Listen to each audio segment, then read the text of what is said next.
Ladies and gentlemen, welcome to another edition of Thursday Kos with the founder of the largest online progressive community there is, dailykos.com. Marcos Melissas joins us from the left coast once again.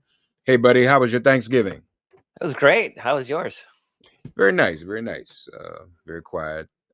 Spent some time with Reverend Jackson in Chicago, and he is recovering much better than people expected. So prayer does change things. We're thankful to everyone for that. Please keep him in your prayers. Um, but yeah, it was cool, and watched with bated breath Tuesday night. I got a call from family at Tennessee State. Wear my Tennessee State hoodie today too. Y'all look at that. Ooh, Got yeah. a call from family at Tennessee State, and the precinct closest to Tennessee State, Hadley Park. I was told at a late Tuesday afternoon had the had three times as many voters as it had in the last election. Black precinct. Now, which also pointed out something you had said to me. When they do this, when Republicans do this redistricting, it's not always even perfect for them because Nashville was still in there in Mhm. Afton Baines in that 7th district, which is why it was so close. Yep. Of course, we wanted a victory, but sometimes there are victories. Speaking of Reverend Jackson, he always said, we won at times when he didn't even win the presidential election. You know, he said, we won our self respect. We still had a win. Did we win anything from Tuesday night anyway, Marcos? Uh, yeah. So we first spoke about this race. I don't know what, a month ago, 4 weeks Yes. ago, and um, I was very clear that we were not going to win this. Had we won this, it would have been a cataclysm of epic proportions. Trump won this district 62 to 38. No, 60 to 38. It was a 22-point Trump victory margin. Those seats don't change hands, right? So the problem wasn't, are we going to win or lose? The question was, are Democrats overperforming Republican numbers, Trump numbers, and what does that mean for next year? So we saw in a election in November, in the off-year elections in New Jersey, in Virginia, in Georgia, and places like that, the Democrats just swept. They literally won everything on the map. They even won seats in Louisiana that nobody thought were even, or Mississippi that we didn't even know were like a thing, right? Because it was such a shocker. So we already knew that Democrats were overperforming, but we didn't have uh, we didn't think it was as dramatic as what Tennessee sort of showed us, right? So polling showed that the race was going to, within a few points. I never thought we were going to win. I didn't Mm, think it was possible to win that seat, but that wasn't the question. The question was going to be, what is the margin? Now, right. the Democratic candidate, she's not a DSA candidate, but she is about as liberal as you get in a, again, 22-point Trump district. If there was a candidate that Republicans should have been able to run up the margins on, it was Afton. And not only they did not run up the margins, she lost by single digits. And I think I said it on the show. I'm pretty sure I know I wrote about it multiple times that Republicans needed to contain that margin. They needed it to be a 20-point victory to be like, okay, whew, there's no blue wave starting to grow ahead of 2026. I said if it was in the mid double digits, or like if it was in mid teens, like 15%, Republicans were going to be concerned, but it was still going to be in the realm of like, this is not a 5 alarm fire. But if they had gotten to single digits, all bets were off. And that's what we saw. So we saw a 13-point Democratic shift. We saw that shift in every single county in that district, including the bloodest of blood red districts possible. There's a shift, a double-digit shift in every single county in that district. If we see that level of overperformance next November, a 13-point shift, Democrats would win something like, I don't have the numbers in front of me, but it's something like they'd win something like 45 seats, 45 to 50 seats next November. That would give them a like a 70 some point seat majority in the House. We absolutely take the Senate with that kind of margin. That's what Republicans are facing. So there's two consequences. One is Republicans are already starting to distance themselves from Trump. We're seeing this on the issue of Venezuela and the saber rattling in Venezuela. We're seeing this with Trump floated extending the ACA subsidies, and that was shut down by House Republicans. They're feeling emboldened to stand up to Trump. They're feeling that kind of pressure. They want to put some distance. So that's number one. Number two is that and this is all speculative at this point, but we've seen House Republicans tell the political media with blind quotes that a lot of them want to quit. They're unhappy being yelled at by Trump. They can't put any distance, or Trump screams at them on Truth Social and threatens to primary them. Like, they're done. Like, it's not fun. They want to tap out. I think this makes that more likely. I absolutely think that this puts the final nail in the coffin of Indiana redistricting, because no incumbent Republican wants more Democrats in their district. And when you redistrict the state to open up more Republican opportunities, what you're doing is you're diluting existing Republican states, right? In a normal year, totally fine. This is not going to be a normal political year. So Indiana already was saying no, that's dead. I actually think Florida backs off now, because Florida was talking about doing a redistricting session in their legislature, I think in February of next year. At this point, I would be surprised if they go ahead with that, because again, no incumbent Republican wants to dilute. And when you're talking a 13-point shift, you're looking at safe Republican seats suddenly in play, just like we saw in Tennessee 7. And let's not forget that Tennessee 7, not only did Republicans only win it by single digits, they dumped in millions of dollars to hold that seat. They had to have Mike Johnson went up there and campaign. Donald Trump called in at a rally, right? They went all out to keep it just a single digit victory. They can't do that in all 435 seats next year. They can't do that in every R22, a 22-point Republican district. They can't do that. So they understand that their majority is on the line. I suspect a lot of them just are going to assume it's toast and are going to start heading for the exits. They're going to try to line up cushy jobs.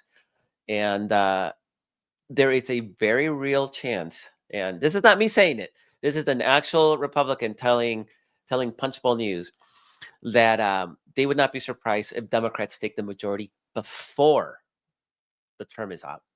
Right. And that's what people were hoping. Afton would have cut into that number, obviously. Yep. But look, that seat will be back up again. It was very close for comfort for them. The retirements, it helped me with something, Marcos. People who are retiring, and we know these ambitious people with egos, it has to be really bad for them to make their decision, that kind of decision, doesn't it? I mean, that has to show, you not just giving up any job. I'm leaving the national legislature. I'm leaving the House of Representatives. I got to get gone. Yeah. That's, and I don't know whether they tell me, do these people, whenever they make those decisions, do they have something cushy lined up for themselves? I mean, and I mean, but folks are like saying, yeah, I'm out in MAGA land, in this MAGA moment.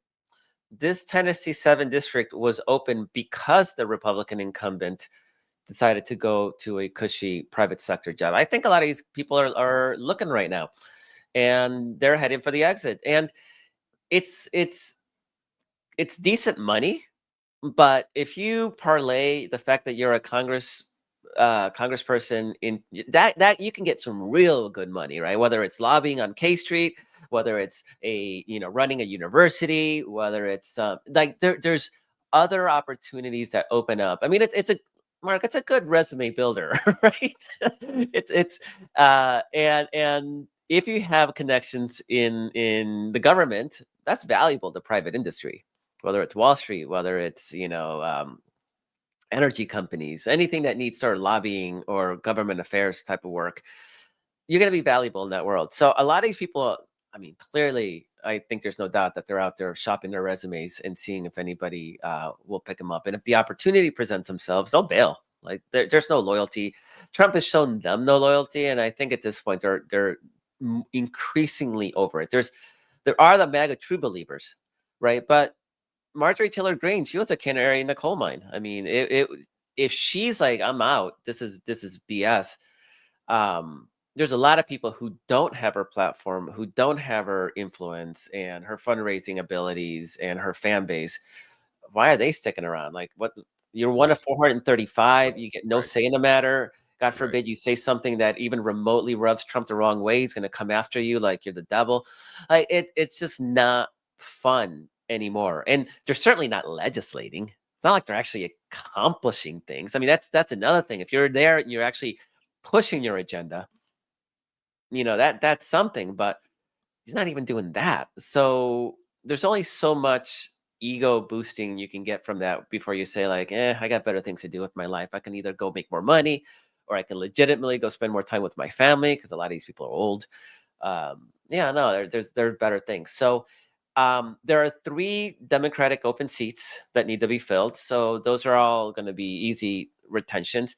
And we're going to have a House majority. I think it's three Republican seats, right? And if they have 5, 6 um, retirements in the coming 6 months, Democrats continue to overperform in special elections in this way, things could look a lot different. And it would be something, Mark, if like it would be. I don't think it's ever happened. Maybe it's happened in history, right? But I can't imagine of a single time when the House has switched parties without an election, without the November election precipitating that. That would be something. And Trump likes to talk about he's a record world holder at record holder at everything. I mean, that would be something if he is the first president that precipitated a party control change in one of the chambers of Congress. Yeah. Wouldn't that be something? But that says a lot. Marjorie Taylor Greene has been a star. Never would have expected her to do what she did. For her to drop out and say, I'm out. Yeah.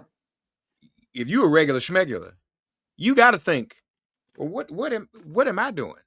I don't stand I don't stand a chance if the dude comes for me, Yeah.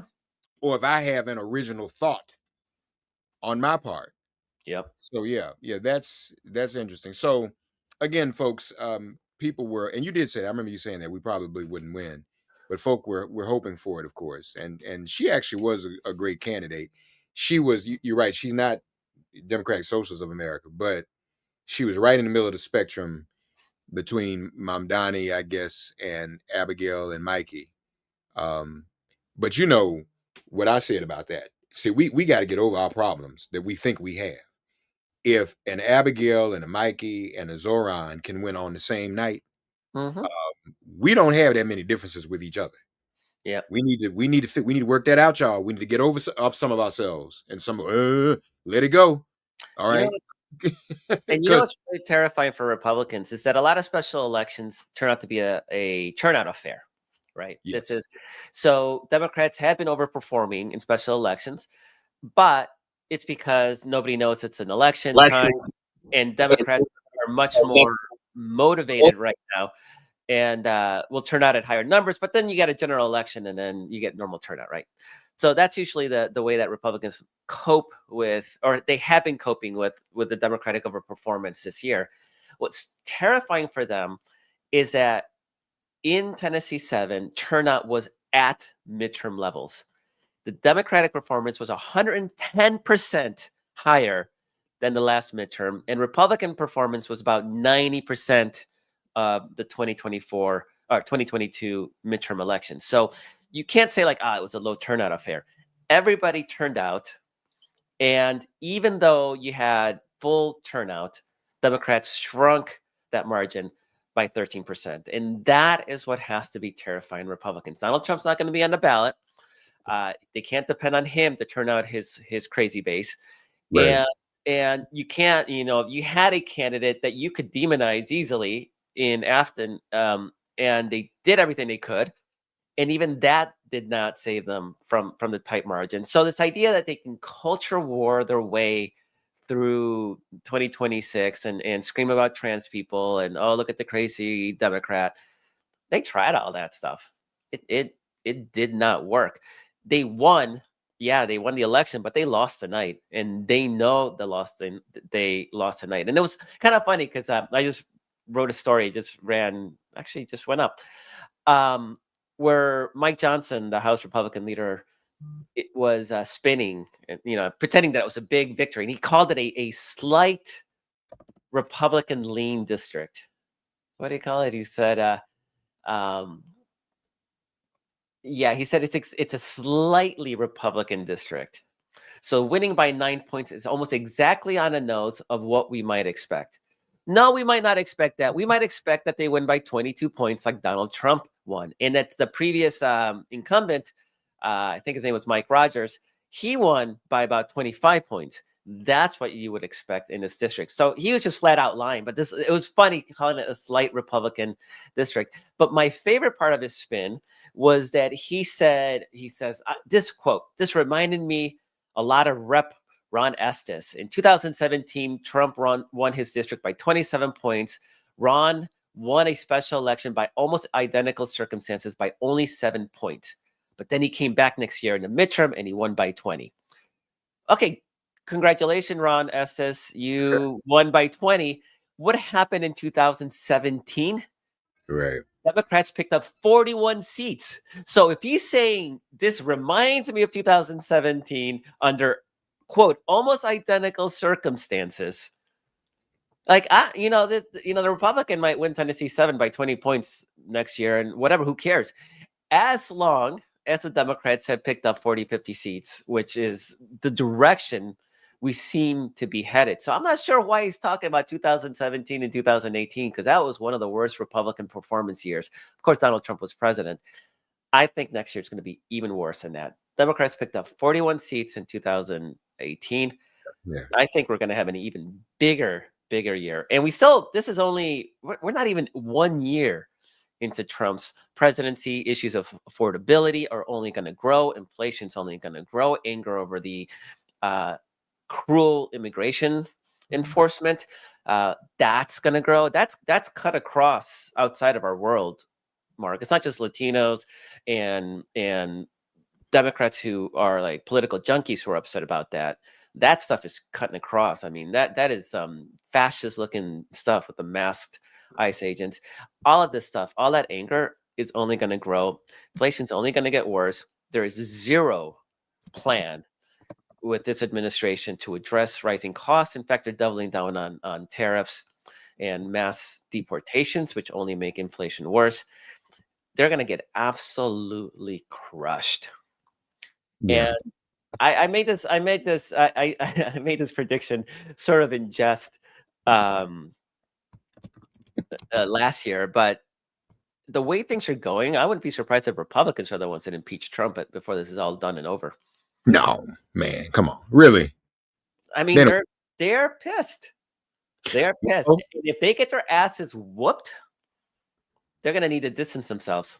They're going to need a hard reset. so okay, let me say this. So that's a good segue because that's the next issue I want to raise with you. How big of a liability is Hegseth's kill order? Because that does seem to have people shook. Even Yeah. then, that is not a good look. Now, countless times we have actually uh, um, guessed what would be the last straw. What would be the breaking point? What would be the issue that they would actually, that would finish them or finish Trump or finish anybody like a Hegseth? And I don't want to get my hopes up, but this is pretty bad. And then you add to it by throwing the military staff under the bus. Mm-hmm. And the dude bragged about it. I mean, Mm-hmm. what kind of? I mean, you literally are then using the machine of war, the military assets, military staff, military people, military personnel as toys, like we're doing a video game. That's literally what the man was doing. Yeah. How, what do you think that'll lead to? It's a good question. The story has legs, Mark, and it's interesting. I gotta say, it's always surprising what has legs and what doesn't have legs, and I don't know why, but this one seems to have resonated with Republicans in a negative way, where they're really starting to speak up more forcefully about it, and that's what's giving this thing legs. If it was just Democrats complaining about it, they just say we're weak and don't support our troops, and that would be that. Um, but Ted Cruz has been strong on it. Rand Paul has just been on a freaking tear about it, and it's clear that Republicans are on the defensive. I mean, you even had Donald Trump say, "Well, I wouldn't have ordered that. Like, I would not have done that." That in itself is the first sort of crack. And then he further said, "But I believe Hexeth." He said that that's not what happened, right? Well, clearly, as more reporting is coming out, and it increases the anger over it. Um, yeah, no, I mean, Hexeth, I think his days are numbered. I mean, I don't know how he gets through this. Trump's probably he should have fired Hexeth back during the Signalgate scandal, right? Like when Yeah, right. but he didn't want to give the media the win, which okay, well now he's embarrassing you again, Donald. Like you gotta get rid of incompetent a-holes from the administration. But the other piece is that Trump really cultivated a base on the fiction that he wanted peace, right? And this is his fixation on the Nobel Peace Prize and how he's just going to end all these wars. And while we may sort of laugh at the how Trump himself is undermining that Nobel peace campaign by literally starting a war for no reason against Venezuela, the reality is that there's a whole contingent of Trump supporters out there that bought into the notion that he was a president of peace and he wasn't going to get us involved in unnecessary wars. And that is exactly what he's doing right now. And they're confused. So you have conservatives that are pissed off on inflation, he's losing on inflation. He's got some of them that he's losing on Epstein. Like it's real. Like there's real people who are abandoning MAGA because of Epstein. Now you got these peace MAGA types. Like it's a thing. They exist. Yeah. Peace MAGA types who are now questioning Trump on the issue of peace. Like he is systematically going after all his core base supporters. And then that's not even including the once you have the supporters who are going to lose the ACA subsidies, which we've talked about before, which will disproportionately affect rural white MAGA supporters. He is very much undermining all his core base. And I don't know if it's because he's I mean, clearly he's not well, right? We see him, he's not all there. Like it's dementia, it's Alzheimer's, whatever it is, he's not all there anymore. And so I don't know if his instincts have abandoned him, or maybe since he's not running for re-election, he just doesn't care. But he is really, really taking a bat to his core supporters, and that's why I think per Gallup, he now has the lowest approval rating ever as president, including his first term. I think they had him down at 37. I'd have to double check, but it's around there. And multiple polls have shown him at record lows, and there's still no bottom to that. Like he's still, those numbers keep inching down. Mostly, I would say, mostly because of inflation, but things like this are undermining his strongest supporters, and if they're not cheerleading him, I think it also hastens his floor. His numbers will drop because they kind of help prop that up, not just because of their individual support, but because they're the loud supporters in their group of friends and social circles and stuff. And if they're like, yeah, F this Trump guy, like he said he was for peace and now he's starting a war with Venezuela, that is going to fundamentally continue hurting his numbers. Yeah. This is bad. This is, I want to, if I can, I'm going to try to share this. This is from Daily Kos, Emily Singer's piece. Hegseth could have killed troops with signal chat leak, and that is coming from the Inspector General's report, which says Department of Defense Inspector General's report on the Signalgate scandal reveals the Secretary of State Pete Hegseth's actions endangered the lives of American troops by revealing key military data. So what we're really looking at is someone who is a child, right? Who's pretty much in that space playing with what he thinks is a toy.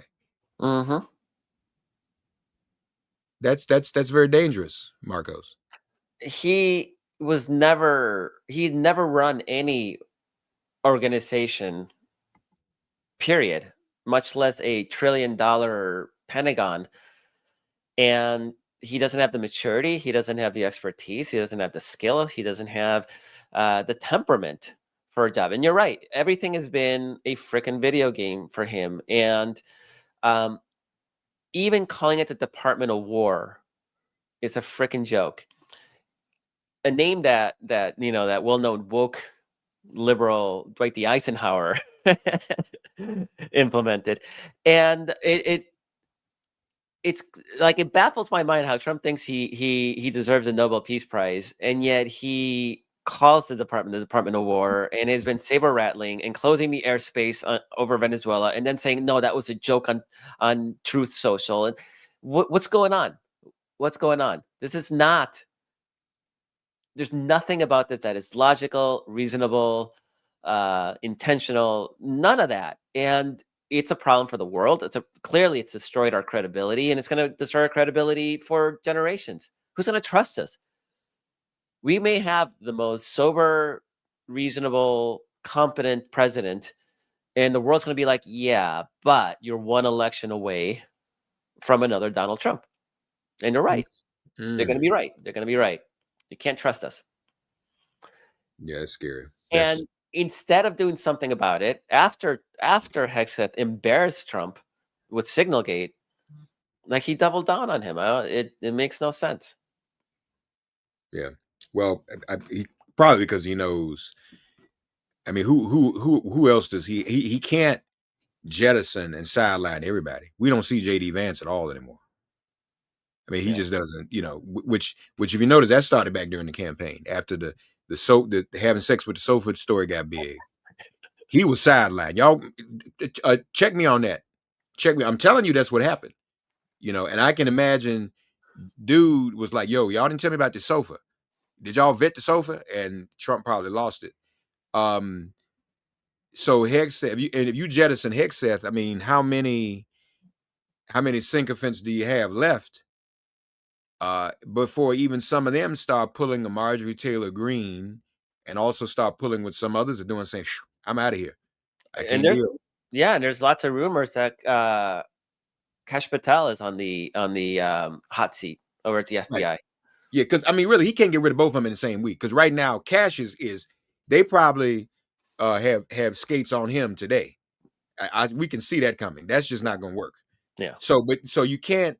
He's got to do something. You're going to get rid of the FBI director and the Secretary of Defense in the same week. That is a true reflection. In the same day, that is a true reflection. So you got to say with Pete a little longer, because you need a couple more days to get Cash out. Then maybe in the new year you can get rid of Pete. Yeah, but you can't order. And that's not a rumor. The man said, "Kill them all." Yeah. And it's what happens when you hire the worst people for the job. They don't even have the self-awareness to go like, oh crap, like, I'm now a liability to the president that I support. Maybe I should resign and come up with some cover story about spending time with my family and spare this president that I love so much this much aggravation and embarrassment. They clearly don't think that.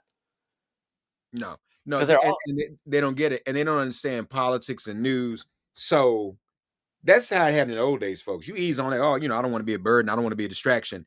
And it is out of the news cycle within an hour. Yeah. This news cycle. Yes. So what'd you say, Marcos? This news cycle, like, it's gone. It's a fan of nothing.